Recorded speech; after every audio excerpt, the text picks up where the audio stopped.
So give me a second. I left and then came back. Okay. I lost my internet. Gotcha. All right, cool. So that should be working okay then. All right.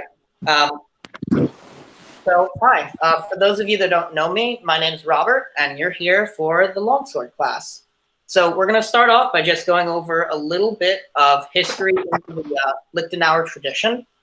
So essentially, somewhere between the end of the 13th and the beginning of the 14th century, there was a fencing master, Johannes Liechtenauer, that is credited with writing down a selection of poetry called the Distilled that would teach the art of longsword fencing to students who would understand it.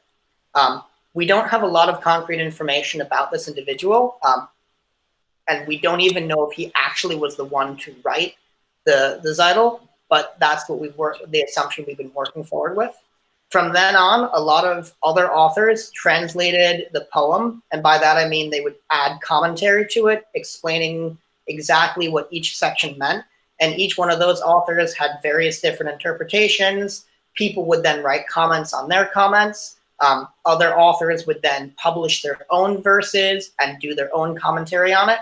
And this continued to, I believe the last known author we have is 1590s with Joachim Meyer, who was a much more in-depth author than any of the previous versions.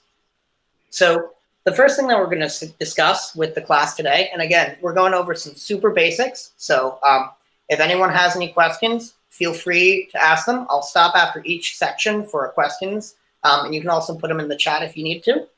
I'll keep that up and open. So the first thing that we're going to discuss when we're looking at fencing with this weapon is we're going to look at the divisions of the sword, right? So basically, there's a couple of different ways that we are going to look at this weapon that are going to help inform us on how we are supposed to use it. So the first one is going to be pretty familiar to anyone who's done fencing before. We're going to divide the sword into the strong and the weak of the sword. And this sword's kind of long, so not all of it's going to be in the same shot at once. But let me back up a little bit. So the strong of the blade, as defined by the Germans, is roughly speaking about halfway up the blade back, right? You'll see that on this, you may be able to see on this example, it's fuller here. Sometimes there's extra little bits down here to help with that. But this is the strong of the blade, and this is the weak of the blade. Now, when we talk about the different uses and maneuvers of the blade, generally speaking, the strong of the blade is what we're going to be using for binding, for pressing our opponent to force in grappling if we are fighting in a system that allows that. And the weak of the blade is what we're going to be primarily using to hit our opponents or to work around their bind. And again, these are things that we'll get into later. So that is the strong and the weak of the blade, okay? The next distinction that we're going to look at that is relevant to our further conversations is going to be the edge of the blade versus the flat of the blade. I kind of did that backwards, okay? So basically, if you are engaging in a bind, oh, we got somebody new coming in. All right, hello. Just letting you know I'm recording this, so welcome. So the edge of the blade is obviously the part that is sharp, it's the part that's hard, it's the part that you're going to be using if you're pressing into the bind. If you're making contact with the edge of the blade, that is where your bind is strong, where you have a lot of control over it, but it's also where your opponent has control over you. So if you think of it like this is two bricks pressing together. I can put all of my force into the edge, and my opponent can also do the same, right? So we'll also look at the flat of the blade where that isn't the case. So with the flat of the blade, when we have that contacting another sword, it's a weaker bind. I will have less control over my opponent's sword if my flat is on their edge. Now, there are situations in our treaties where that is what we are looking for. So think of it like trying to push a lump of clay. right? Even though the clay isn't strong against you, it does have a resistance, and it makes it harder for you to neatly push it across the table, okay? So that's the edge and the flat of the bind, okay? The next part we're gonna look at is the long and the short edge, okay? With the longsword, this is, the long and short edge are interchangeable. Whichever way the sword is oriented in your grip determines their orientation, and it can change at will, right? So the long edge is the edge that's in line with your knuckles when you're holding the weapon, right? And this is going to be primarily the edge that you're hitting, binding, and doing all the things with. Mostly because your body will have a mechanical advantage on putting pressure in when you're using this long edge of your sword, right? Now the short edge is the edge that when you're holding the weapon is facing back towards you. And again, this is going to be a little bit mechanically weaker just because of the way that your body mechanics work with moving the weapon around. But it also is going to have some other advantages that we'll talk more specifically about when we look at the specific techniques that use it. Quick note, if we'll talk later today about thumbing the blade. So for going from this kind of traditional grip to a thumb on the flat of the weapon, when we thumb the blade, the long edge and the short edge do not change. So if here, right, if my edge that is up is my long edge, if I thumb the blade, see how that turns in, and now my long edge is facing my head, okay? So I would be, this is my long edge, this is now my short edge, right? It's not gonna change unless I turn the weapon back in my hand, right? And if I do this, now that begins to change the edge orientation. If I start to just rotate the thing willy-nilly, that's not what we're looking to do, okay? That's roughly divisions of the sword. Okay, so we care a lot about these distinctions for one primary reason, and that's because the German masters will emphasize the importance over all other facets of your feeling of the bind and your grasp of timing. So when we talk about the feeling of the bind, what's being referred to is the mechanical relationship of each blade to each other. So whether or not the strong is on the strong, is on the flat, is on the weak, all of these different factors, these three axes of relationship, are the mechanical positionings of the two blades together that will determine how the bind works, right? But this is the less important part of this relationship. What's actually more relevant to your bind and how it dictates your technique is what your opponent wants to do and the feeling or feeling of the bind, okay? So to talk about this a little bit more in depth, and again, this is one of those things that's a very simple concept and kind of easy to explain and to think about, but it's very, very hard to actually do, and it's fundamental to the technique, to almost all of the techniques we'll talk about. So when you're in a bind, depending on the mechanical advantages, you will have different choices that you can make, right? So for instance, and this is being a little janky because I'm holding both swords, if I'm edge to edge, right, strong to strong, found here, I have a number of different choices I can make. Those choices change as the blades change in relation to each other. Strong to weak, flat to edge, true edge to false edge. All of these different factors will change the number of choices I can make. But they don't tell me which choices I should make. The only thing that tells me that is what my opponent feels like in the bind. And again, this is, by that I mean that how my opponent is pressing into the bind tells me how I should respond. So if you look at a situation where I have found my opponent strong on weak, right? I'm in an edge on edge, I'm in mechanical advantage, I'm in a position to do something. Depending on if they're pressing hard in, if they're going to pull back, whatever I feel that they want to do through the contact of the sword, that has to be the thing that informs how I choose to move out of that bind. because if I don't pay attention to that sensation, whatever choice I make can be countered by my opponent, and I can get hit even as I'm hitting them, right? It's the concept that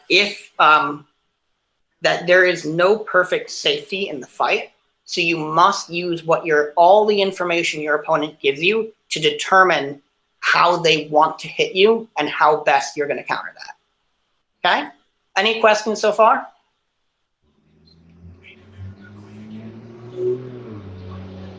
Ooh, okay. So the next thing we're going to talk about, as I flip through my notebook that I wrote my notes in, is the tempo or timing of the German system. So basically, a lot of our later masters will look at tempo in terms of like beats of seconds of times of actions, and they'll put it in ways that are more mathematical. Particularly in our earlier sources, the Germans particularly care about 3 times: before, simultaneously, and after. And a facet of that is that there is no real concept or explained concept of distance given to us in the treaties. Part of this is because these treaties are, as far as we can tell, written for people who already know what they're doing, right? So there wouldn't be the necessity to explain some of these very basic principles. Another part of it is that this system doesn't particularly care if you can hit your opponent with a time of the foot and a time of the hand or any one of these things. If you are in range to strike, you are in range to strike. And anything outside of range to strike, we don't particularly care about, right? There is no gradient of striking range either. You're either in a position where you're hitting them with their sword, or very, very rarely in a position where you could be grappling them, right? These are treated pretty much the same in most of the sources that we have. So that's what makes this conversation about timing so interesting, okay?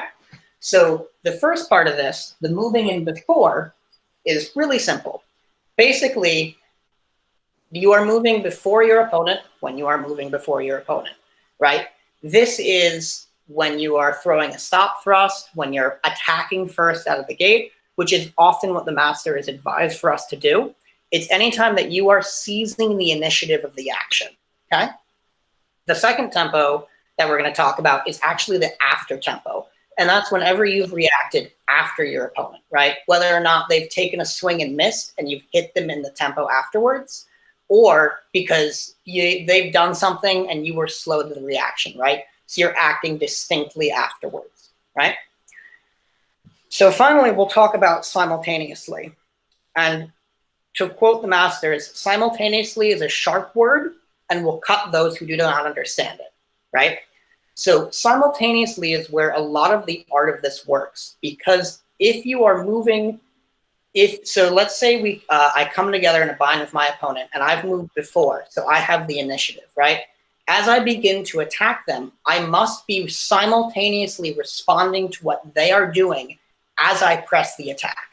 And I must be using my bind sense to inform me what I am doing, right? You'll also see these tempos used to describe actions in time. So for instance, if we talk about the example of Zornhau, it would say, cut into your opponent's blade and simultaneously wind the point.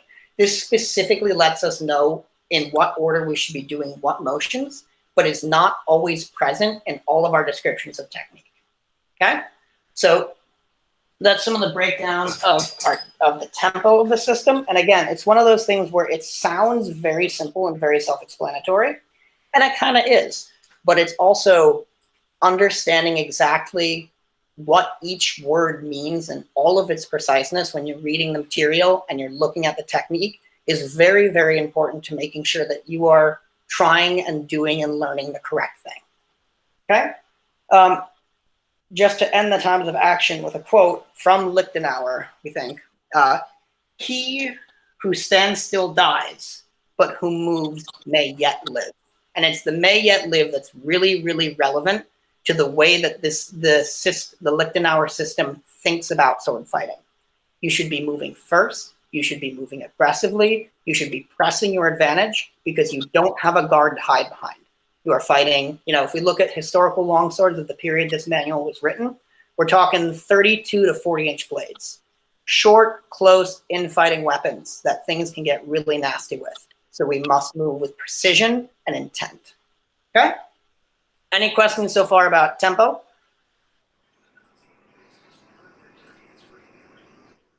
I have a question about the blade. Yes, go for it. You said that the blades are, what, 32 to 40 inches long? So it's a little bit dependent, and I'm not necessarily an expert on the exact historicity of which weapons, but if you look at like long swords that were contemporary to the 14th century, generally speaking, you're looking at shorter weapon lengths, right? The long sword is actually usually historically shorter than the rapier would have been. Part of that is I assume metallurgically. They had struggled to make weapons that long, but part of it is also you need a weapon that is easily drawn from the scabbard and easily used. And the longer you get, the harder it gets to wield in some cases. Because with a longsword, we're also looking at weapons that were used for civilian self-defense and battlefield usage. So if, for instance, you're trying to get the tip of your sword in through somebody's visor, you know, because you're holding it at a half sword position, right? The longer that weapon is, the harder that's going to be, and the more likely it is that that weapon's going to break. So a lot of our historical examples of longswords from the time period where longswords were a dominant weapon or a dominant sidearm tend to be somewhere between a 32 and a 40-inch range. But you can always go take a look at museums, check their archives, check their information. There's always exceptions to everything that I'm going to talk about today. Yeah. The really long blades tend to be much later, the 16th century. Yeah, and we're different there kind are of some, and you know, the later we get, the longer the blades get on average. But if we're talking about the dueling weapon, it's as you said, and the guard is also the grip is also fairly long too, usually between 8 and 10 inches. All right. Any other questions about anything we've covered so far? As far as the blade goes, it's not really much different than my rapier. It depends a little bit. So generally speaking, the blade would probably be broader. It would be a little bit heavier. It might be stiffer. SCA, like Zen Warrior rapier blade, is going to be pretty different than like a museum example longsword blade from the earlier period. But it's a distinction that's not really that relevant unless you're looking at really doing sharp force cutting or really being very precise in the accuracy of the weapon that you're using for something like SCA, HEMA, or any of those things. It's not something to, you know, it is relevant. It's something to be aware of. But I fight with a 43-inch longsword, you know, which is mildly period documentable to my period, which is mid-16th century. All right. Any other questions? So I actually have a question about the action of cutting into your opponent's weapon and aligning the tip. Is that so you can essentially use the cut as a percussive beat and then thrust in with the tip? Or so that technique is a Zornhau Ort, and we'll actually be going over that in class 3 when we look at the master cuts. But it's essentially you're looking to deflect your opponent's weapon in the same time that you're hitting them in the head, because that is what keeps you the safest in your motion if you do it right, right? Okay. Okay. Any other questions? All right, let's move on. Okay, so the next thing that we're going to talk about is we're going to talk about gripping the sword. And now this is something where there's a lot of opinions, there's a lot of perspectives. So do what feels comfortable for you and allows you to move the weapon correctly. But there's some specific things that I tend to look for when I'm using a sword. Okay? So first, let's talk about the common bad thing, right? So oftentimes there's a tendency to hold your longsword like a two-handed rapier. And you'll see that I have the classic thumb on the back of the blade, fingers kind of loosely curled rapier grip, right? And doubled, right? That is not great. And the reason that it's not great is as I'm in this position and I try to move the weapon from anything out of point on line, Do you see how my hand is forced to open up in a weird way to accommodate the thumb on the back, right? And same thing under here. I do get the addition, these thumbs to be used as levers, but it sacrifices my ability to move my wrists and fingers in a way that's useful to the rest of the art, right? And if you happen to have a sword to hand, feel free to pick them up and, you know, whip them around a bit, feel the differences. But this is one of those things that is commonly wrong, right? Is this double thumb on the blade or on the grip. What I would say instead is you want to do a doubled hammer fist, right? So this is something that you'll see if you've looked at like kendo or kenjutsu. What we're going to do mostly is grip the sword actually with our pinky and thumb and kind of just loosely curl these other fingers around here, right? The reason for that is if you think about moving quickly and fluidly, we're talking about building up small muscle group motions into larger muscle group motions and so on and so forth, right? In the same way that if you are doing a lunge correctly, you're moving your hand, then your arm, then your shoulder, and all of those things build together to make a technique that's smooth and fast. In this, we're going to close our pinky, we're going to grip the sword, we're going to get this lever motion, and we're just going to follow that down the arm. And it allows us to move our sword more fluidly, more controlled, and also faster, right? Second hand is going to do the same thing. It's going to be on the grip. I'm going to switch sides here. It's going to be on the grip with just like the pinky and the thumb providing a lot of the grip, right? And we're just going to let these other fingers loosely curl. Now, when we're doing a cutting motion, these fingers may tighten and the pinky may release and come together for that snap kind of motion. What we don't want is a grip like this all the time, where we're just kind of levering our sword around, right? That's not optimal. Okay? So the next thing that we're going to look at with moving our hands on the weapon is how far apart do you want your hands, right? Now, it is easy to move your hands far apart, right? That's often what your body wants to do. It's often what's comfortable. And on a lot of long swords with really long grips, it makes sense. You know, if you have a grip this long, you want to maximize the use of that lever. But what is also something that you should be practicing for the benefit of your technique is keeping your hands close together. And there's one reason for this. When your hands are far apart, it is very easy and convenient, and it feels nice to lever them. Lever your sword with this push-pull action of your hands, right? But when you are levering your sword with this push-pull action of your hands, you are no longer engaging your fingers as the beginning part of the motion, right? And that's something that can cut into your fluidity and speed, right? So if we keep our hands together, suddenly this lever is no longer mechanically attractive. Now we are back to trying to use our fingers to tighten our grip to start the tip of the weapon moving so that all of our other muscles and joints can go from there and build a really fast, powerful, controlled cut. Okay? So the final thing about gripping the sword, I'm going to bring up thumbing the blade again. So in some of our techniques, instead of being edge on, right, in our standard familiar grip, we thumb the blade, right? We get the thumb on the flat of the blade and we turn the whole thing 90 degrees, okay? When you are doing this and when you are practicing this and when your technique calls for this, it is something that needs to be a dynamic change, right? You don't ever, pretty much, except for certain situations, which of course we'll talk about later, you don't usually hang out in a guard with your thumb on the blade, right?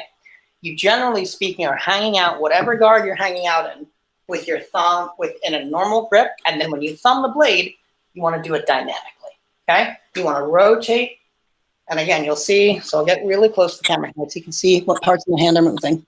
So we're going to kind of take the side of our thumb, kick the cross guard, and place the thumb there, okay?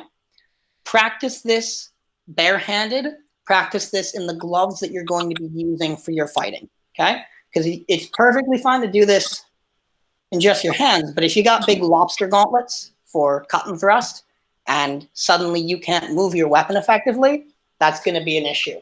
So make sure you just practice thumbing your blade as a dynamic snap, right? And not just a regular grip, thumbing the blade, regular grip, thumbing the blade, okay? Any questions about what we just went over? Cool. All right. So next, let's talk about footwork. And again, footwork is one of those things where there are some do's and don'ts, and some master sitting up in an ivory tower is going to specifically say, do this, do always this, and never do anything else, right? But do what feels comfortable, do what helps you move correctly, and do what works for you, right? But let's go over some pointers. So I'm going to move the laptop now so you can see my feet. Okay. So the first thing that we're going to do is we're going to build our guard with our feet shoulders width apart, right? Just like you probably did in some kind of one-on-one something, or if you've ever done any other martial activity, right? Shoulders width apart, and we're going to move our feet so that we're in this triangle-like position, right? Where you got the 1 foot forward and the 1 foot back, and they are not in line with each other. A lot of our rapier fencing is done like this with our feet in line because it provides a lot of stability and strength going linearly. But longsword is a much more three-dimensional art than a lot of our rapier fencing. So we want to make sure that our feet are spread and that they're in a position where we can move with a lot more fluidity and control than we would normally be required to do so. Okay? So, knees, and again, you know, all the basics of when I'm standing here. My foot is flat. Most of my weight is on the ball of my foot. My heel's kind of just barely touching. My calf is perpendicular to the ground. My knees are slightly bent. I'm slightly bent into this, and you can see with this back foot too, you want that same position, right?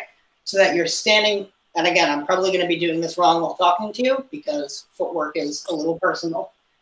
But this is roughly the position that we want to be in. Your toes in the front, pointed at your opponent, your foot in the back, turned at a sort of 45-degree angle out, right? So that you have the maximum amount of support, stability, and choices. Okay? When we talk about our back posture from here, and I'll bring the camera back up again. Okay? From this base, hips are forward, back is straight, head is up, shoulders are back, we're relaxed, we're loose, we're hanging from a wire at the top of our head, and we're just stable, okay? Any questions so far about the posture? I see there's something in the chat. Okay. All right. So let's talk about moving. So when we do our footwork and our stepping, we always want to keep, we usually want to keep this ratio of hips to legs to feet positioning. So when I take a step forward, my foot is going to stay in this line on the floor, and I'm going to step to here, okay? You see how that changes, how my hips are going to swing with it, my shoulders are going to follow, and I'm going to do these steps one and after the other, right? My feet are staying on their lines. I'm not going here. I'm not taking advancing steps. Every time I move my feet, my body, my whole torso swings positioning, okay? And let me know if anybody wants the camera moved for any particular look, okay? So when we're taking our step with this, and this, when we get into next class with our guard transitions, we'll go back over this. We want to make sure that when we're taking our step forward, we're driving our back hip forwards, right? This is where our power and our authority comes from. It's this transition. So when we take that step, we don't want to lead with anything but the hip. We want that hip driving forward to be the heart and the core of our motion, right? And we always want to make sure that we're moving fully through the step and planting firmly, right? So that we have stability and structure whenever we land. Okay? All right. So you'll see in some of our techniques, we'll do something that is commonly called a triangle step. So where that differs from our normal footwork, and I'm again gonna angle my camera down, is instead of going just 1 foot forward and moving all the way, we're actually gonna step slightly off to the side, okay? And less forward. So if normally I'm stepping to here to take a forward step, instead, for my triangle step, I'm gonna step off to this, and then depending on the situation, my back foot may even swing back out again to where it should be, right? So the step is gonna look something like this, okay? And again, we'll go over this again when we look at the specific situations where we use this step, but this is less at my opponent and more past my opponent, okay? You can almost think of it as circling around the target that you're pointing at. Okay. So when we're doing all of these motions and all these movings, we want to make sure that we're keeping light on our feet, that we're keeping evenly balanced. Yep, that we're keeping our weight evenly balanced between our feet at all times. In the longsword systems, particularly the early sources, there is almost no lunging, right? It is almost all upright position with the back straight, with the feet firmly planted, moving with authority, right? Okay. Any questions about the footwork and the movement?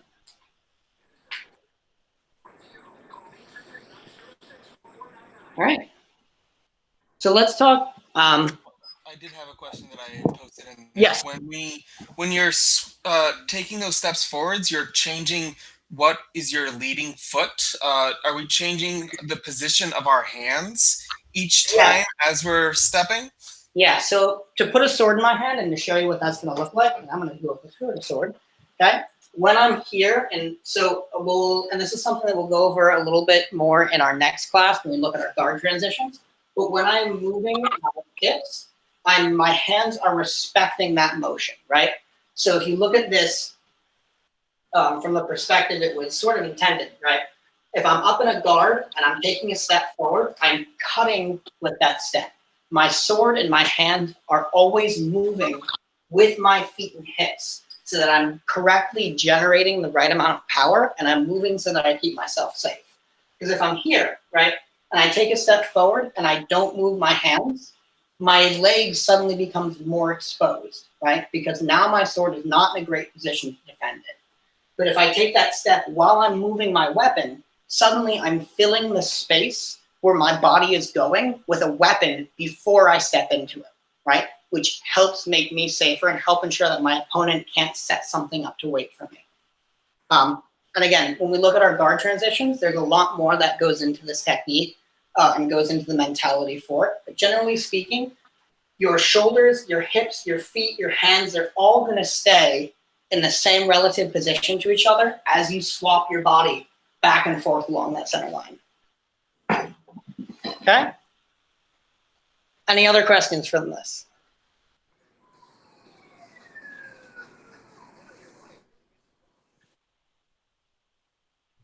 All right. So the final thing that we're going to talk about today is we're going to talk about our the openings that the masters describe.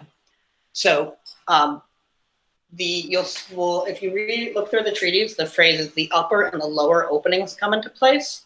And where the masters are defining those openings is actually the upper opening is from the belly button up, right? On left and right side, so they're also divided down the center. So there's a left and a right. But the upper opening is from the belly button up, and the lower openings are from the belly button down, right? There's not a lot of tradition, particularly in our earlier sources, of attacks to the leg. That's something we'll see a little bit in like Talhofer, a lot in Meyer. And the later that we go, the more those become prevalent. But mostly speaking, you don't see a lot of attacks to the leg because it will to attack your opponent's leg exposes your head, right?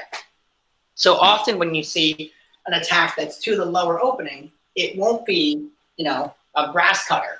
It will be something where I'm aiming right at like between the hip and the ribs, right? That's what we're specifically talking about. And when we look at the windings that we'll do later, we'll see that that's where the point is intended to be positioned, is to the upper or lower openings when we're moving the weapon. Right. All right. Any questions so far?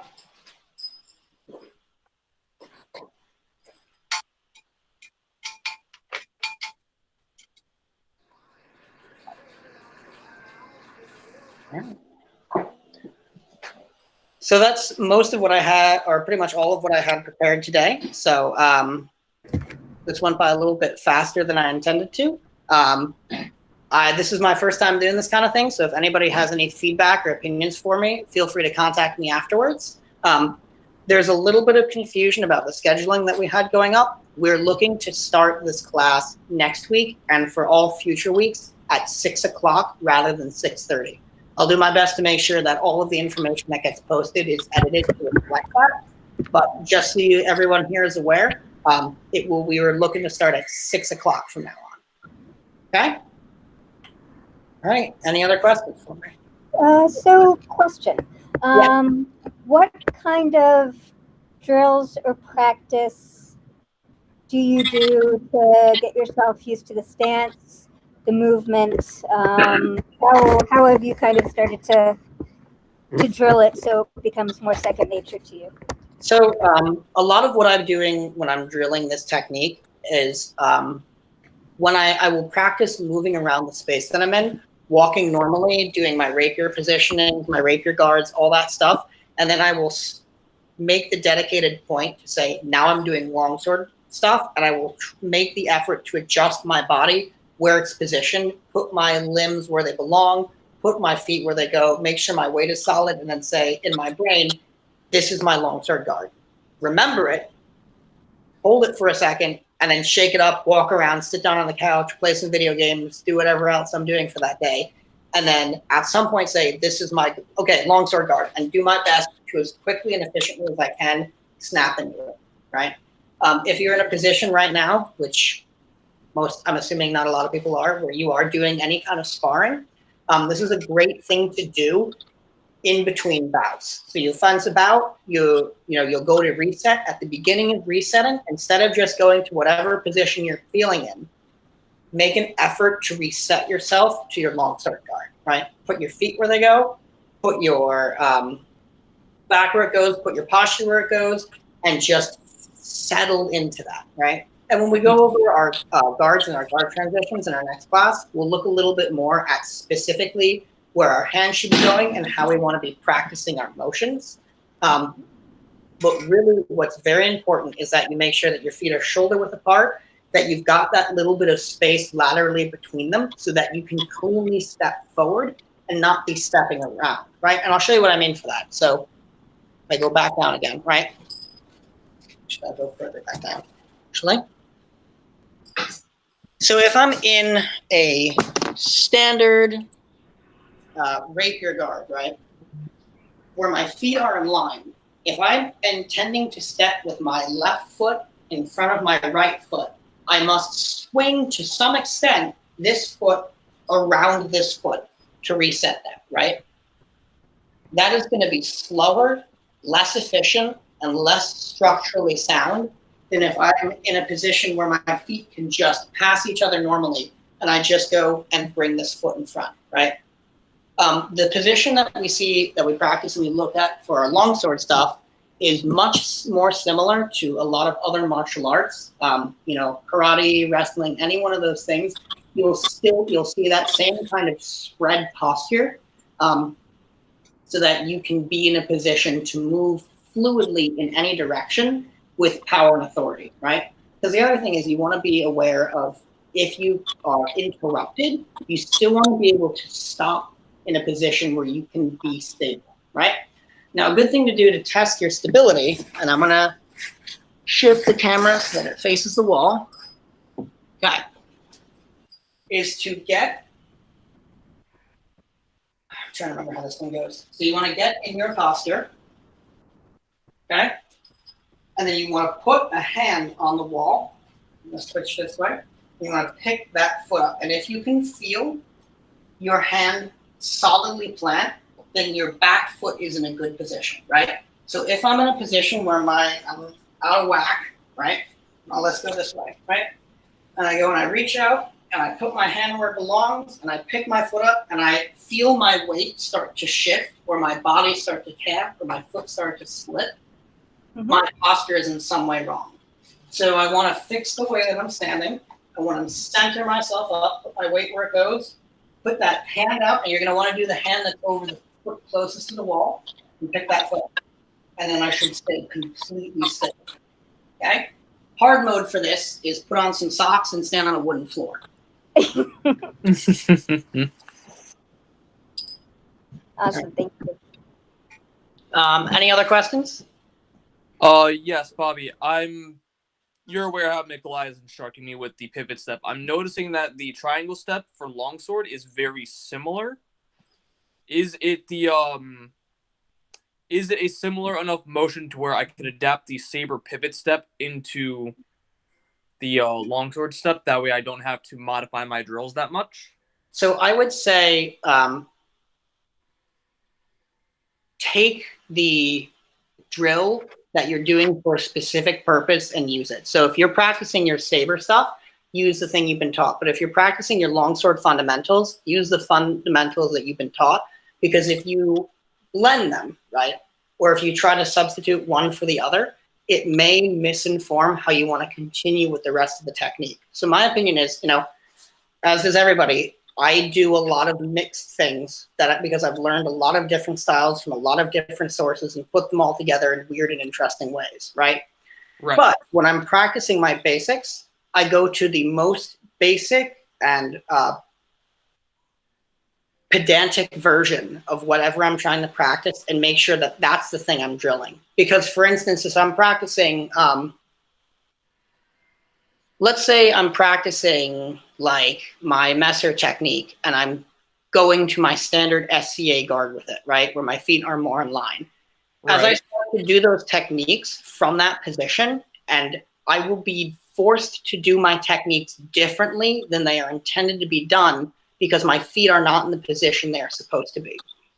What you want to do is you want to drill the basics perfectly the way that you should be doing them so that that is what your body defaults to.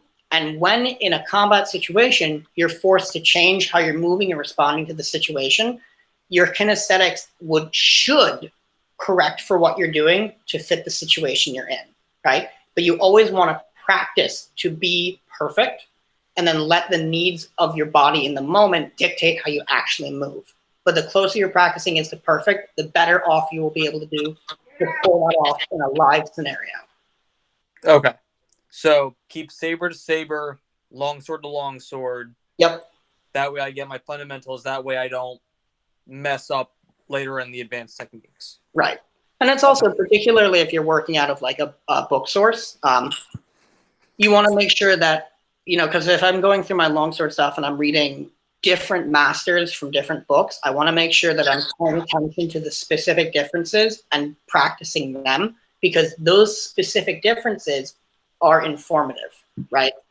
People tell, there are different ways of doing different techniques in different time periods and places because of a context relevant to the martial art. Nobody ever decides to just do something because, right? So even if you don't know the reason, there is a reason, and you want to be respecting that reason because maybe when you're doing like the uber advanced technique 15, it suddenly becomes relevant in a way that you couldn't anticipate when you were just practicing your basics. Right. Okay. That makes sense. It was just a similarity that I noticed that I was like, Yeah. Could I use the same step? But then I was like, probably not. But I wanted to ask and clarify to make sure that because how my brain works, I didn't try to start doing that and then mess up both forms. Right.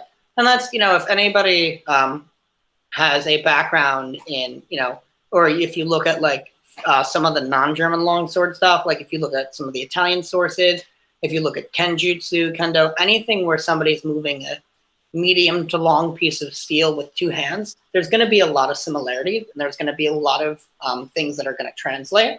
But again, we want to make sure that we're paying attention to specific things that specific people are telling us because they're doing it for specific reasons. Right. All right. Any other questions?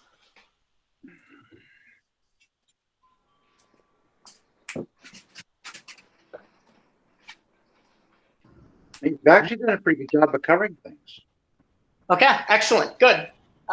So I'm going to end this off with, something that I'll post to the emails and that I will post to the Facebook group. But I would, for anybody who's interested in continuing to look at this material, I would recommend to you the Harry R. translation of Peter von Danzig, right? And again, I'll post the exact links and information to it. What this author has done a really good job of is making sure that they have kept the language and the poetry consistent and not just focused on a word-to-word translation. So it's a really good source for starting out, looking at the material and saying, okay, this book is in relatively plain English, and I can read it and I can understand it relatively easily, right? And then from there, that's a great resource to continue to go from. Do you have your copy? Do you Yep. have your? You can hold it up. Yeah, hold it up. Yeah. Yeah. No, a little higher. A little higher. There you go. Yeah. So this is it. And again, I will post links to where I got it and where you can get it. You know, it's not a particularly thick book. It's not illustrated like some of our later sources are, but it is a very interesting and good basics look at where to start off. All right. Any other questions from anyone else? Are we all set?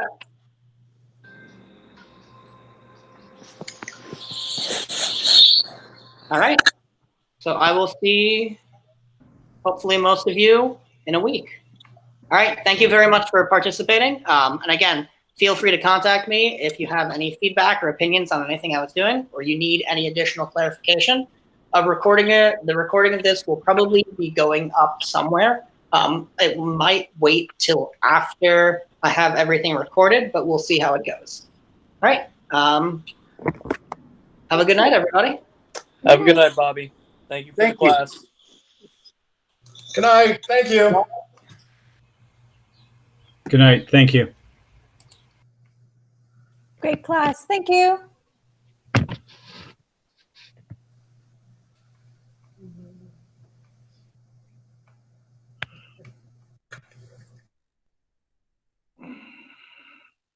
Okay, how do I get out of here?